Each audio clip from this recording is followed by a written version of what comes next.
Welcome everyone. Do subscribe my channel. Click on the bell button to get notification. Do like, share and comment below on my channel. ಅಡಿಕೆ ಗೊನೆ ಒಣಗಿಸ್ಲಿಕ್ಕೆ ನೇತು ಹಾಕುವಂತ ಒಂದು ಸರಳ ವಿಧಾನ.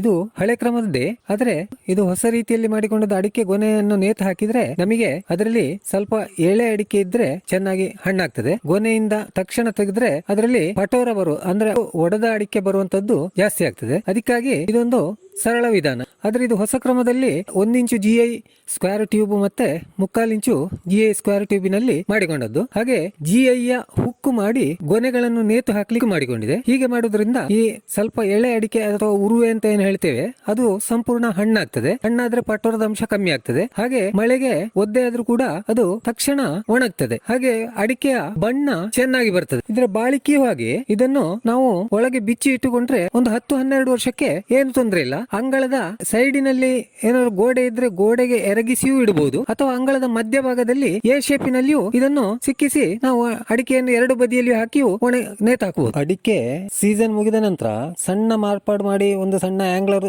Piece ಅನ್ನು ಕೊಟ್ಟುಕೊಂಡ್ರೆ ಇದನ್ನ ಏಣಿಯಂತೆ ಅಥವಾ ಚಪ್ಪರದಂತೆ ಇಲ್ಲದ್ರೆ ಅಟ್ಟಳಿಗೆ ಅಥವಾ ರ್ಯಾಕಿನಂತೆ ಕೂಡ ಬಳಸಿಕೊಳ್ಳಬಹುದು. 1 ಇಂಚು ಪೈಪಿಗೆ ಕ್ಲಾಂಪಿನಲ್ಲಿ ಸಿಕ್ಕಿಸಿಕೊಂಡ್ರೆ ಆಯ್ತು, ನಟ್ಟು ಬೋಲ್ಟ್ ಇಲ್ಲಿ.